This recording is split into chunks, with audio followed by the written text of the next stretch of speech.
안녕하세요. 수서 동행교회 정남 목사입니다. 오늘도 하나님의 말씀의 자리 가운데 나오신 모든 분들 주님의 이름으로 축복하고 환영합니다. 주님께서 오늘도 우리에게 일용할 말씀의 꼴을 준비해 놓고 계신 줄로 믿습니다. 우리 함께 기도함으로 주님께서 준비해 주신 말씀 함께 듣는 자리 가운데 나아가도록 하겠습니다. 기도하겠습니다. 하나님, 오늘도 주의 말씀 앞에 나왔습니다. 주의 말씀으로 저희를 먹여주시옵소서. 저희를 풍성하게 살찌워 줄 수 있도록 주님 도와주시옵소서. 주님, 저희가 주님의 말씀을 붙잡고 오늘도 살아가고자 하오니 우리의 말씀으로 우리의 삶의 테두리를 건강하게 세워나갈 수 있도록 주님의 한량없는 은혜를 우리에게 부어 주시옵소서. 감사드리오며 우리 주 예수 그리스도의 이름으로 기도드립니다. 아멘. 오늘 우리에게 주시는 하나님의 말씀은요, 출애굽기 20장 4절에서 6절의 말씀입니다. 출애굽기 20장 4절에서 6절의 말씀입니다.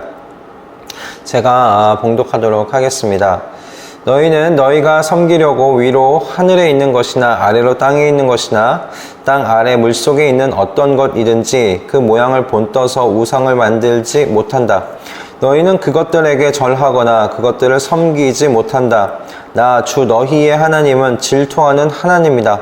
나를 미워하는 사람에게는 그 죗값으로 본인뿐만 아니라 3, 4대 자손에게까지 벌을 내린다.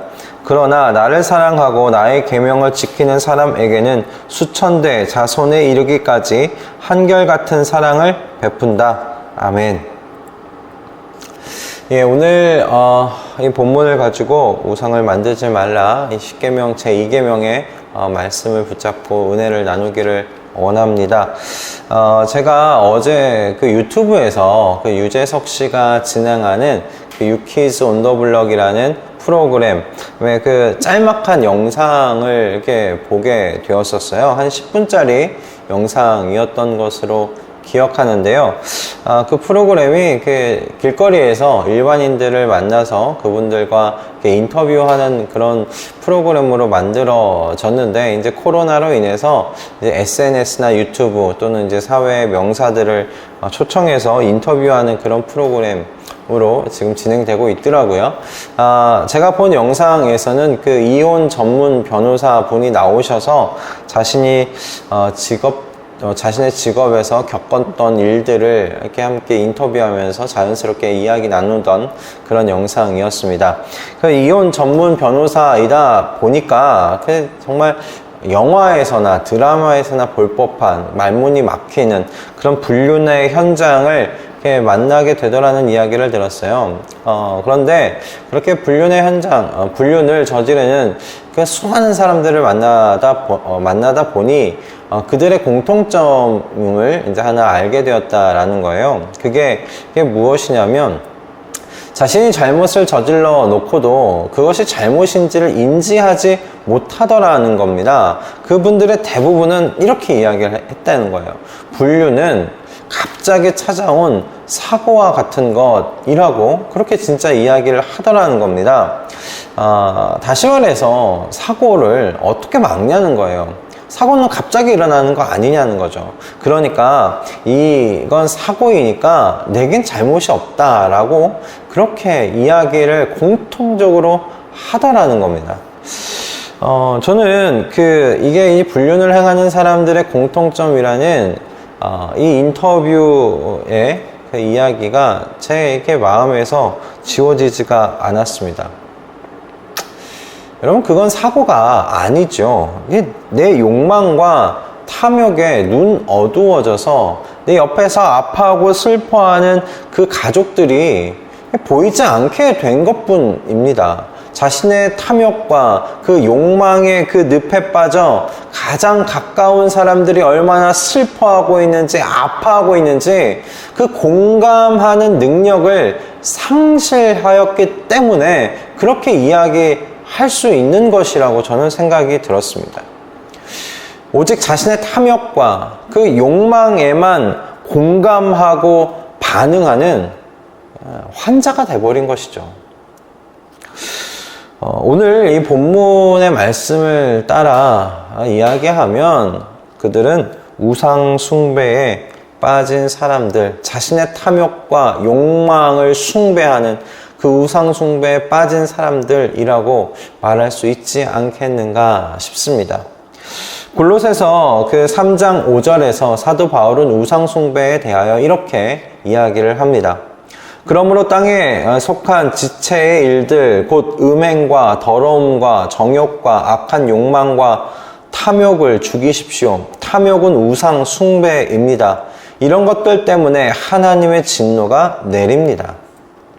오늘 본문 4절의 말씀을 보면 하늘에 있는 것이나 아래로 땅에 있는 것이나 땅 아래 물속에 있는 어떤 것이든지 그 모양을 본떠서 우상 만들지 말라고 하나님께서 말씀하고 계십니다.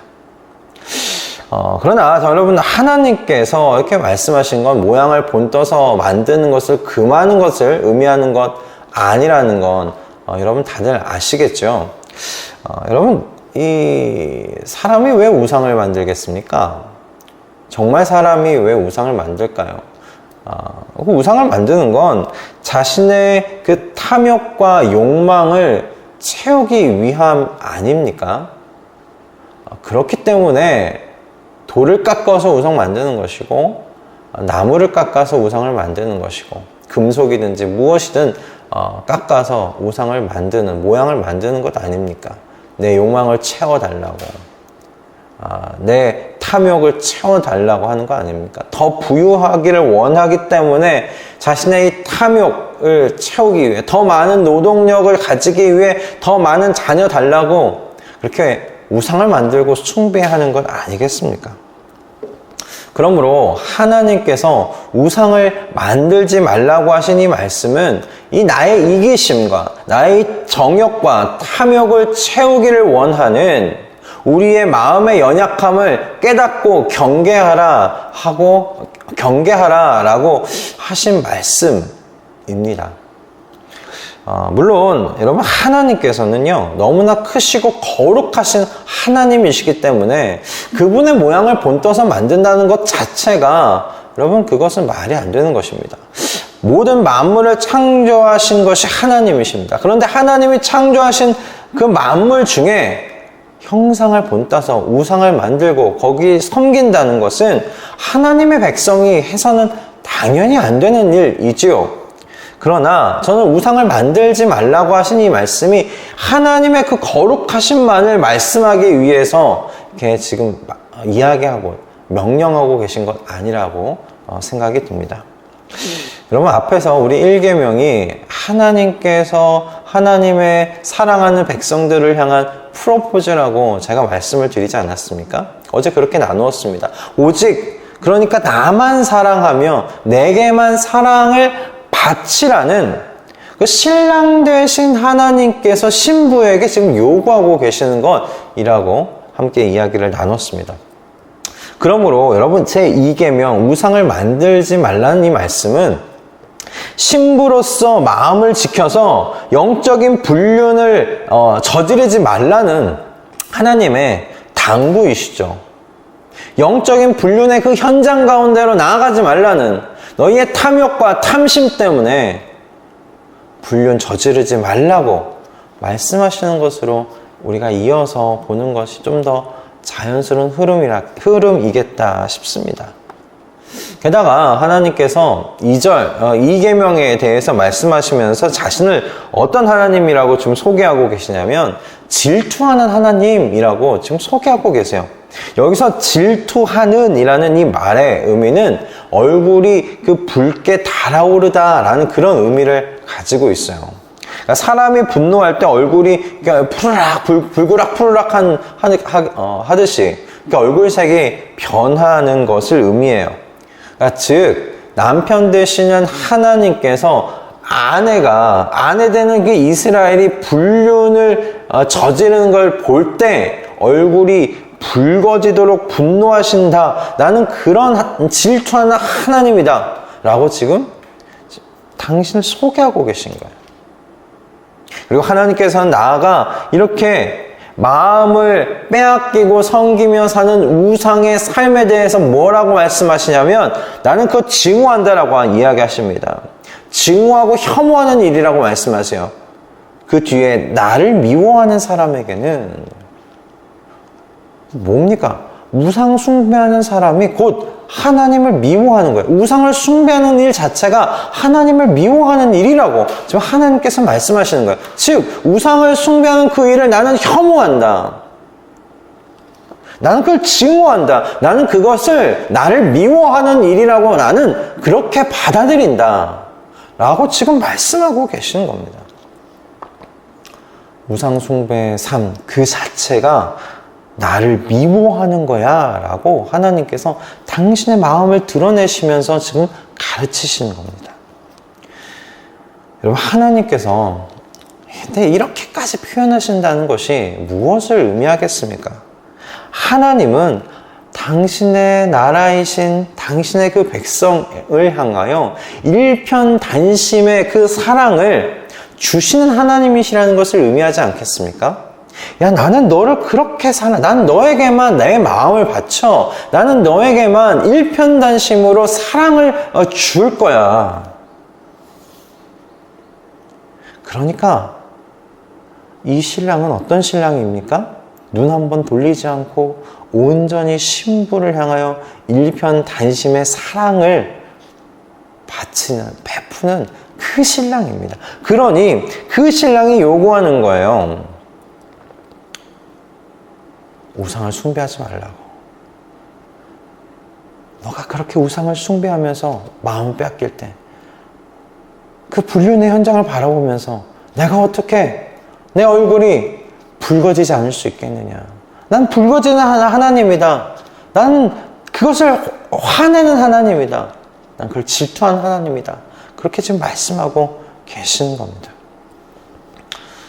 여러분, 하나님의 그 일편단심의 사랑에 하나님께서 또 일편단심으로 화답하는 그 모든 하나님의 백성들에게 하나님께서는 천대까지 한결같은 사랑을 베푸시겠다고 말씀하십니다. 천대라는 건 정말 딱 천대까지만 그 은혜를 베푼다는 의미가 아니죠. 장구하게, 어떤 의미에서는 영원히 하나님께서 그렇게 하나님께 마음을 지키면서 우상 숭배해 나아가지 않는 그 하나님의 백성들에게 하나님께서 끊임없이 영원토록 그들을 사랑할 거라고 지금 말씀하시는 거예요. 약속하시는 거예요. 여러분, 그러니 우리 말씀동행 식구들은 각자의 마음을 지켜 나아가실 수 있기를 바랍니다. 여러분, 세상이 주는 유혹에 빠져서 나의 탐욕과 나의 탐심을 따라 사는 그 우상 숭배의 삶을 우리 함께 거절하여 나아가십시다. 그 우상 숭배의 삶에서 멀리 떨어져 사십시다. 우리 각자가 그렇게 우리의 마음을 신부로서 지켜 나아가십시다. 여러분, 그러기 위해서 세 가지를 우리 함께 했으면 합니다. 여러분, 첫 번째는 여러분이 우리 주 예수 그리스도로 말미암아서 그분 안에서 새로운 사람 되었다는 것, 새로운 신분을 가지게 되었다는 것, 그 정체성이 바뀌었다는 것을 늘 기억하십시오. 우리는 예수 그리스도로 말미암아 옛 시대에서 새 시대에서 살아가는, 그렇게 옮겨간 사람들입니다. 우리는 더 이상 우리의 탐욕과 탐심을 따라 살아가는 옛 시대에 속한 사람들이 아니라 예수 그리스도로 말미암아 하나님의 크신 사랑, 그 영원한 사랑 가운데 살아가는 새로운 시대 속에 살아가는 우리들입니다. 같이 정체성이 바뀌었다는 것을 여러분 기억하십시오. 두 번째는 여러분, 그리스도의 말씀이 여러분 안에 풍성하게 살아있을 수 있도록 하십시오. 하나님의 말씀 사이에서 사십시오. 말씀 안에서 사십시오. 시간이 없다라고 여러분 핑계하지 마시기 바랍니다. 과거의 사람들이 바쁘지 않아서 그리스도의 이 말씀을 붙잡고 살아갔던 것이 아니에요. 그들은 어떤 의미에서 우리보다 더 바빴습니다. 그들에겐 주말이라는 것이 없었어요. 초대교회 교인들에게 주말이 어디 있었습니까? 그들은 주님의 날에도 주인이 부르면 그 부름에 따라 나아가서 밭을 갈고 일해야 했던 사람들입니다. 그런 그들에게 사도 바울이 그리스도의 말씀이 여러분 안에서 풍성하게 거할 수 있도록 하라고, 살아있을 수 있도록 하라고 권면하는 이유는 하나님의 말씀이 그들 안에서 풍성히 살아있어야만 그들이 살아낼 수 있었기 때문에 그렇습니다. 새 사람답게 살아갈 수 있기 때문에 그랬어요. 하나님의 말씀이 아니면 살 수 없기 때문에, 말씀이 아니면, 그 말씀이 우리 안에서 풍성하게 거하지 않으면 도저히 살 수 없기 때문에 하나님의 말씀이 풍성하게 여러분 안에 살아있도록 하라고 지금 권면한 겁니다. 우리가 말씀 안에서 살지 않는 이유는 살만하기 때문에 그럴지도 모릅니다. 아직은 살만하니까, 아직은 버틸만 하니까 다른 것에서 길을 찾고 다른 사람들의 위로를 찾아다니는지도 모르겠습니다. 그러나 여러분 기억하십시오. 하나님의 말씀이 우리 안에서 풍성히 살아있을 때 우리가 능력을 얻는 겁니다. 새 사람답게, 새로운 시대에 속한 사람답게 살아갈 수 있는 능력을 얻게 되는 것입니다. 이 땅에서 내 탐욕과 탐심을 따라 우상 숭배하며 살아가지 않는 능력이 말씀 속에 있음을 여러분 기억하실 수 있기 바랍니다. 여러분의 심령 안에 그리스도의 말씀이 풍성하게 살아있을 수 있도록 하라는 사도 바울의 권면을 여러분 기억하실 수 있기 바라고, 이것이 여러분이 오늘 두 번째로 마음을 지키기 위해 해 가야 하는 매일매일의 삶이라는 사실, 여러분 기억하실 수 있기 바랍니다. 마지막으로 여러분 감사하십시오. 어떤 일이든지 주님의 이름으로 하시면서 주님에게서 능력을 얻어서 그 일들을 해가고 하나님 아버지께 감사하십시오. 그렇게 감사의 삶을 살 때 여러분, 하나님 아버지 살아 계시구나, 하나님 아버지 내 안에 계시구나, 나와 함께 하시는구나, 나와 동행하시는구나, 내 안에 임재하여 계시는구나, 여러분 그것을 더욱더 깊이, 더욱더 하나님께서 나와 동행하심을 밀접하게 경험하게 되실 겁니다. 그러니 감사의 삶을 사십시오.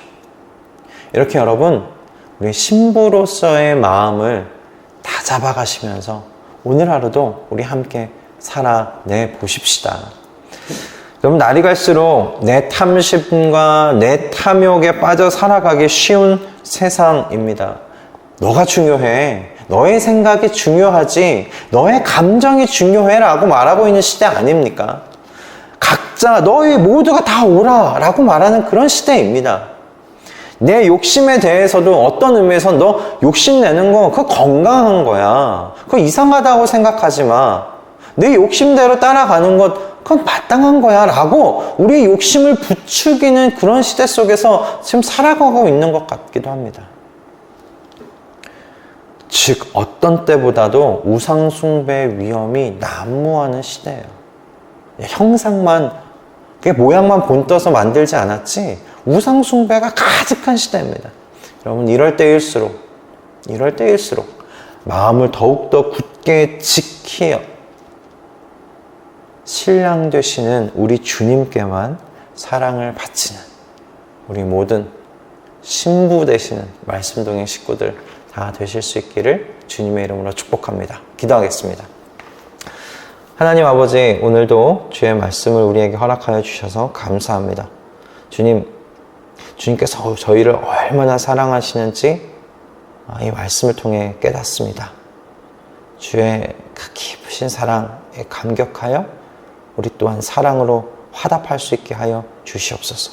우리 안에 내 탐욕과 내 탐심을 따라 살아가고자 하는 그 모든 마음의 욕망을 주님, 우리가 누르며 그것을 이기며 우리의 마음을 지켜나가는 깨끗한 신부되는 우리 모두 되게 하여 주시옵소서. 신랑 되시는 그 하나님 아버지께서 우리에게 일편단심의 마음을 쏟아 부으시는데 우리 또한 하나님 아버지께 일편단심의 마음으로 나아갈 수 있도록, 그렇게 화답할 수 있도록 주님, 오늘도 우리의 마음 지켜나가도록 인도하여 주시옵소서. 우리의 마음에 주님의 말씀이 풍성하게 거할 수 있도록 주님 저희를 깨우시고 우리를 갈급한 심령으로 만들어가 주시옵소서. 감사드리며 우리 주 예수 그리스도의 이름으로 기도드립니다. 아멘. 오늘 이 말씀이 우리에게 또 어떻게 다가왔는지 모르겠습니다. 오늘도 말씀을 따라서 우리의 마음을 지켜나가고자 하는 우리 모든 말씀동행 식구들 다 되실 수 있기를 바라고요. 여러분, 그 말씀동행 7월호가 이렇게 나왔습니다. 참 귀한 우리 또 박정준 목사님 그 섬김으로 이렇게 이쁘게 잘 이렇게 나왔는데요. 말씀동행 묵상집 여러분 필요하신 분들이 계시면 댓글을 달아주십시오. 그리고 댓글에 댓글로 주소랑 이렇게 달아주시면 저희가 이렇게 메일 우편으로 해서 보내드리도록 하겠습니다. 말씀동행 안에 보면 그 위에 그 오늘의 시편 기도라고 있습니다. 날마다 한 5편씩 우리가 읽어 나아가면서 시편을 읽어 나아가면서 거기서 마음이 와닿는 구절에 멈추셔서 여러분 기도해 보십시오. 그러면 기도가 굉장히 길어질 겁니다. 하나님과 또 이렇게 동행하고 하나님의 임재 속에서 좀 긴 기도, 또 하나님과 좀 대화를 좀 길게 나눌 수 있도록 도움을 받을 수 있으실 거예요. 그러니까 시편을 쭉 한번 보시면서 읽어가시면서 마음이 와닿는 구절에 멈추셔서 그 말씀을 붙잡고 주님과 대화하는 그런 기도의 자리, 여러분에게 좀 습관처럼 이렇게 자리 잡을 수 있었으면 합니다. 네, 필요하신 분들은 댓글에 달아주시고요. 주소 같이 함께 보내주시면 저희가 보내드리도록 하겠습니다. 여러분, 오늘 하루도 주의 말씀을 꼭꼭 붙잡고 오늘도 승리하실 수 있길 바라고요. 우리는 내일 아침에 또 제 3계명의 말씀으로 함께 만나도록 하겠습니다. 여러분, 오늘 하루 승리하십시오.